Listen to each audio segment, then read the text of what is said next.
नमस्कार दोस्तों, welcome to government exam info.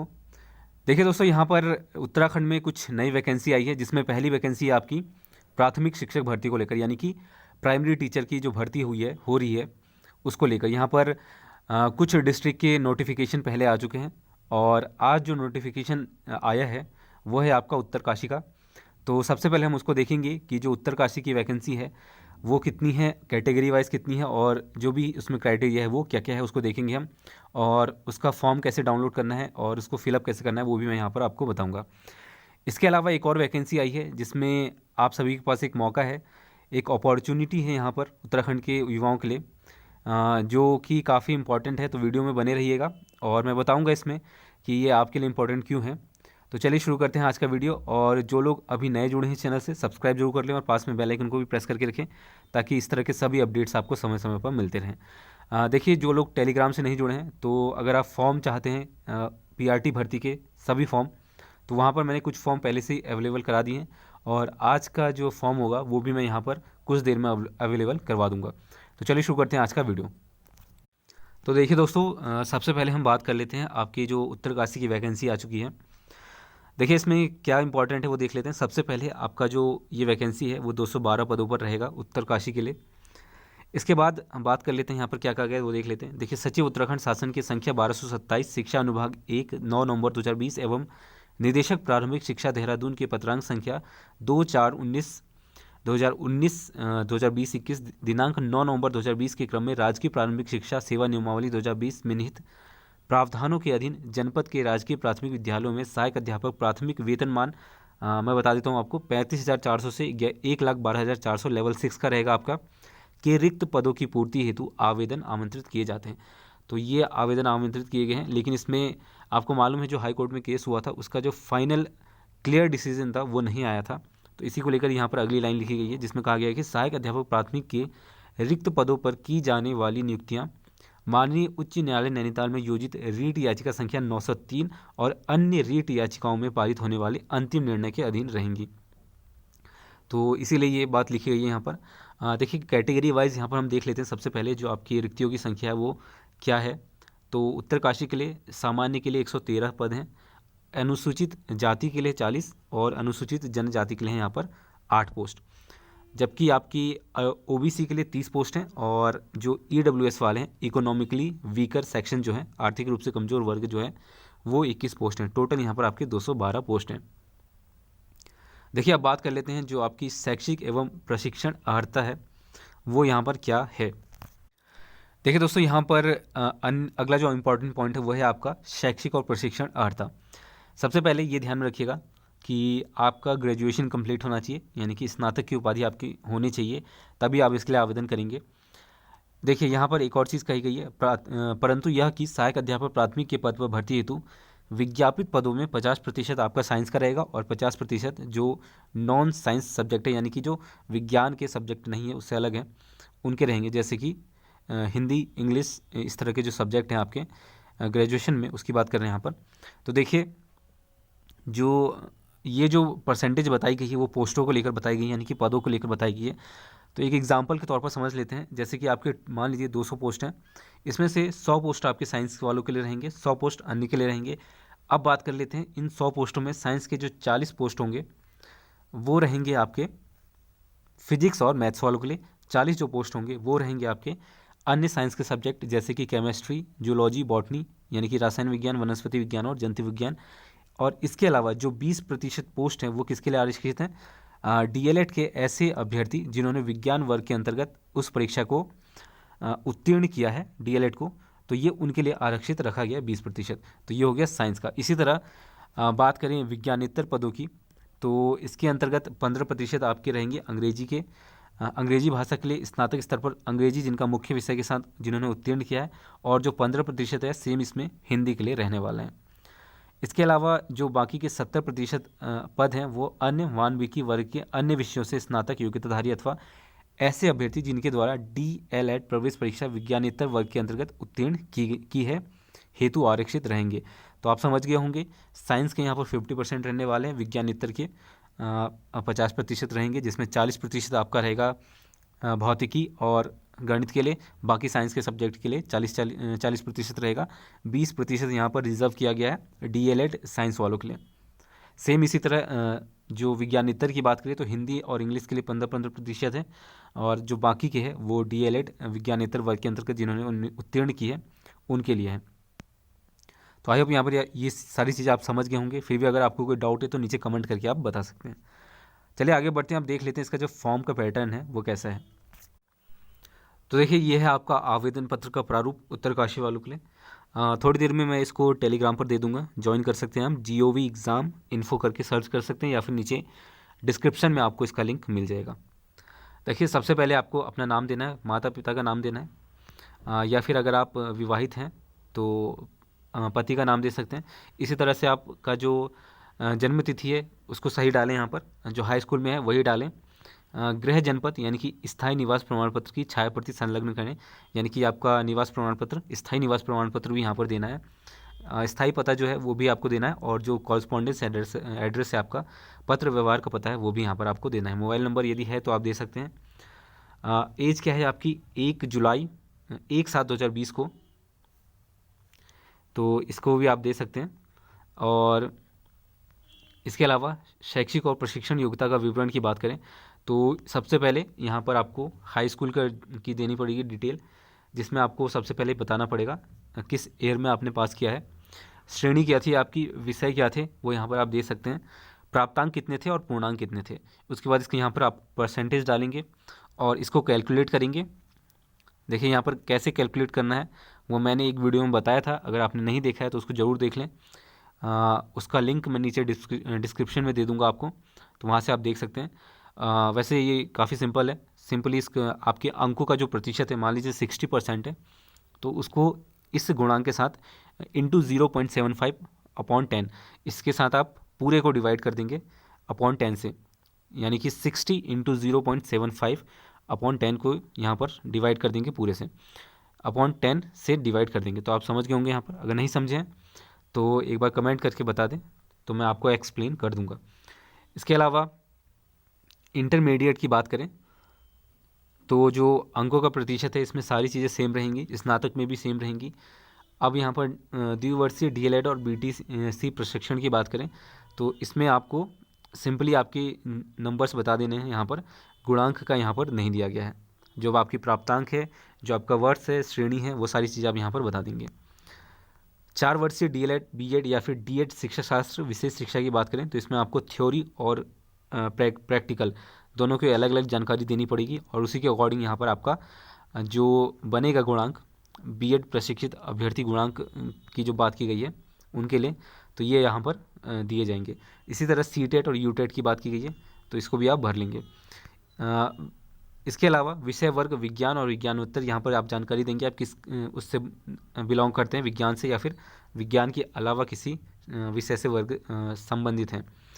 Category आप डालेंगे, क्षैतिज आरक्षण अगर आपके पास है कोई, तो जो आप यहाँ पर इसका प्रमाण पत्र संलग्न करने वाले हैं तो उसको ज़रूर लगा लें यहाँ पर। इसके अलावा सेवा योजना कार्यालय में पंजीकरण संख्या व दिनांक, देखिए एम्प्लॉयमेंट ऑफिस में रजिस्ट्रेशन नहीं है, तो देखिए मिनिमम 10 से 12 दिन में ये रजिस्ट्रेशन हो सकता है। अगर आपने सारी डिटेल सही भरी है तो आप इसको करवा सकते हैं, और अगर आपके पास ऑलरेडी है तो यहाँ पर आप उसकी जानकारी दे सकते हैं। संलग्नों की संख्या बताएंगे, उसके बाद ये घोषणा पत्र है, इसको फिलअप करके अपने सिग्नेचर, डेट वगैरह और अपना जो प्लेस है आपका, वो सारी चीज़ें भर के यहाँ पर आप इसको सही से सबमिट कर देंगे। देखिए आराम से सबमिट करें इसको, सोच समझ कर सही जानकारी भरें, क्योंकि फॉर्म रिजेक्शन के काफ़ी चांसेस रहते हैं इसमें, तो ये ध्यान में रखिएगा आप। अब बात कर लेते हैं अगला जो आपका वैकेंसी निकली है वो कौन सी है, तो चलिए देखते हैं उसको।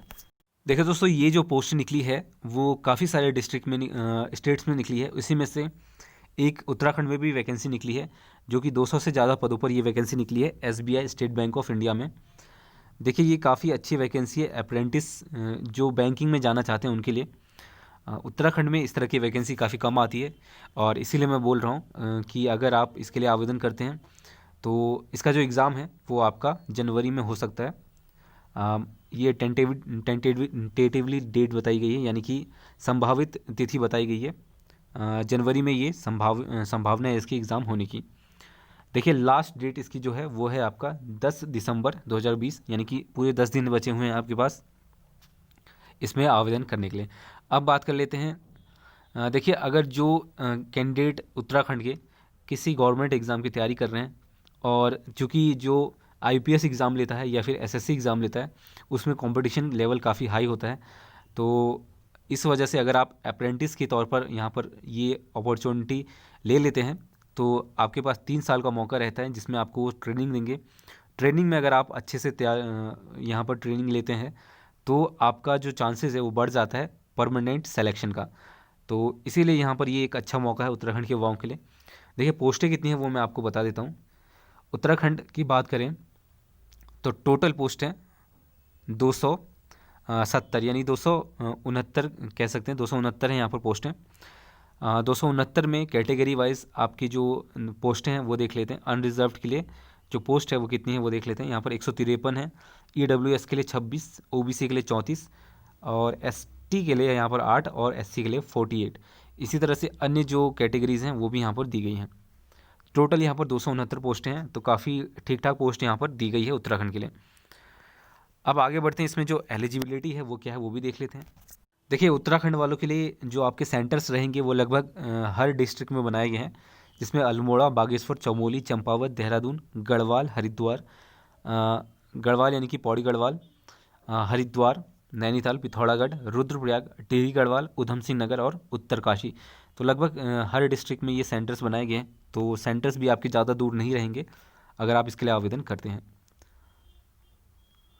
अब बढ़ते हैं आगे और देख लेते हैं इसमें जो एलिजिबिलिटी है वो क्या है। देखिए सबसे पहले देख लीजिए यहाँ पर जो आपकी एज क्राइटेरिया है वो है आपका मिनिमम 20 और मैक्सिमम 28। तो 28 साल के जो युवा हैं, कैंडिडेट हैं, वो इसके लिए आवेदन कर सकते हैं। इसमें कुछ छूट दी गई है यहाँ पर, जो रिजर्व्ड कैटेगरी है जो अन्य एग्जाम में भी दी जाती है, तो उसी के अकॉर्डिंग यहाँ पर छूट दी गई है।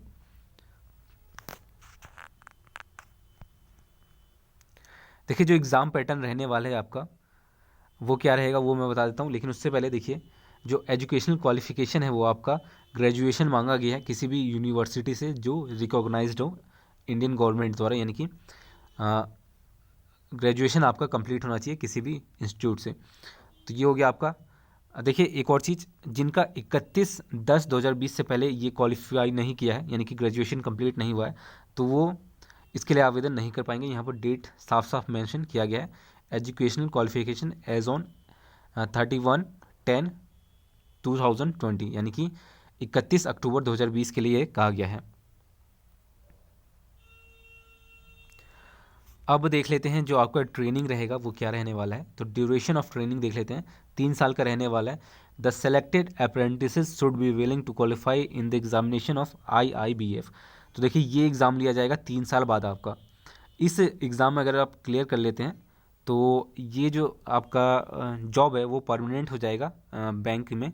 और इसके अलावा जो ये 3 साल है इसमें आपको जो सैलरी मिलने वाली है वो 15,000, 16,500 फर्स्ट ईयर में, और सेकंड ईयर में आपका रहेगा 19,000। और माफ़ कीजिएगा, जो फर्स्ट ईयर में रहेगा आपका 15,000, दूसरे ईयर में रहेगा आपका 16,500 और तीसरे ईयर में रहेगा आपका 19,000। तो सैलरी भी ठीक ठाक ही है, अप्रेंटिस के तौर पर इतनी सैलरी ही दी जाती है। तो और साथ ही साथ आपको यहाँ पर ट्रेनिंग भी दी जाएगी। देखिए इसमें जो एग्ज़ाम पैटर्न है वो किसी अन्य एग्ज़ाम की तरह ही है जो लिया जाता है बैंकिंग में। इसमें सबसे पहले आपका जनरल और फाइनेंशियल अवेयरनेस आएगा, जिसमें 25 मार्क्स के 25 क्वेश्चन होंगे। 15 मिनट का आपको समय दिया जाएगा। देखिए ऑनलाइन एग्ज़ाम होना है, सबसे पहली बात ये भी ध्यान में रखिएगा। और जनरल इंग्लिश की बात करें तो 25 मार्क्स के 25 क्वेश्चन, यानी कि सारे जो सेक्शन है आपके क्वांटिटेटिव एप्टीट्यूड, रीजनिंग एबिलिटी और कंप्यूटर एप्टीट्यूड, इन सभी के आपके 25-25 क्वेश्चन रहेंगे। 100 मार्क्स के, 1 घंटे का आपका समय रहेगा। और अगर आप लगभग आपके पास 1 से 1.5 महीने का समय रहेगा यहाँ पर, तो इन 1.5 महीने में अगर आप इस 4 टॉपिक्स की अच्छे से तैयारी कर लेते हैं तो अप्रेंटिस एग्ज़ाम आपका काफ़ी आसानी से निकल सकता है, क्योंकि यहाँ पर कंपटीशन आपका कम रहने वाला है। तो ये हो गया आपका। और बाकी इसमें जो ऑनलाइन एग्ज़ाम है वो मैंने बता दिया आपका। टेंटेटिवली यहाँ पर जनवरी 2021 संभावित तिथि जनवरी में हो जाएगा ये एग्ज़ाम, या फिर अगर किसी कारणवश नहीं हो पाया तो फरवरी तक ये एग्ज़ाम हो जाएंगे। तो बस यहाँ पर यही थी पूरी जानकारी यहाँ पर। और इसमें जो फ़ीस है वो मैं आपको बता देता हूँ। फ़ीस की बात करें तो जनरल, ओबीसी और ईडब्ल्यूएस के लिए 300 है, बाकी एससी एसटी और पीडब्ल्यू वालों के लिए कोई भी फ़ीस यहाँ पर नहीं है। देखिए फीमेल्स के लिए भी अगर वो जनरल, ओबीसी और ईडब्ल्यूएस में आते हैं तो वो भी 300 रुपये देंगे, और अगर फीमेल्स एससी एसटी पीडब्ल्यूडी में आते हैं तो वो भी यहाँ पर कोई फ़ीस नहीं देंगे। एक आखिरी चीज जो एप्लीकेशन है वो आप कैसे करेंगे तो मैं आपको बता देता हूँ। Candidates can apply online and no other mode of application will be accepted, यानी कि ऑफलाइन आप इसको भर के सबमिट नहीं कर सकते, ऑनलाइन माध्यम से आप करेंगे। Candidates will be required to register themselves online through website NSDC-India.org apprenticeship, और या फिर यहाँ पर एक और वेबसाइट दी गई है apprenticeshipindia.org, और या फिर आप BFSISSC.com पर जा सकते हैं, या फिर जो SBI की वेबसाइट है बैंक.SBI कैरियर्स, या फिर www.sbi.co.in कैरियर्स, यहाँ पर ये जा सकते हैं। एक बार मैं आपको दिखा देता हूँ थोड़ा इसको जूम करके। तो देखिए ये है आपकी वेबसाइट्स।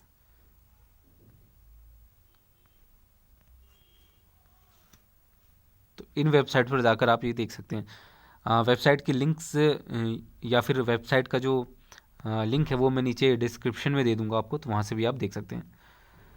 देखिए अगर आपको कोई और जानकारी चाहिए तो आप सीधे कांटेक्ट कर ले, अगर आपको फॉर्म भरने में कोई दिक्कत है तो वो ज़्यादा बेहतर रहेगा। ये नंबर दिया गया है यहाँ पर, 11 बजे से 6 बजे शाम तक यहाँ पर आप इसके लिए कांटेक्ट कर सकते हैं। तो ये थी पूरी जानकारी। ऑनलाइन मोड से आप आवेदन कर सकते हैं। वेबसाइट मैंने आपको बता दी है, फीस मैंने आपको बता दी है। ग्रेजुएट कैंडिडेट्स इसके लिए आवेदन करेंगे। देखिए इसमें मिनिमम परसेंटेज क्राइटेरिया नहीं दिया गया, यानी कि सिर्फ आपको पास होना पड़ेगा ग्रेजुएशन में, बस इतनी ही यहाँ पर डिटेल मांगी गई है। तो दोस्तों ये थी पूरी अपडेट, और अगर आपको अभी भी कोई डाउट है तो नीचे कमेंट करके आप बता सकते हैं।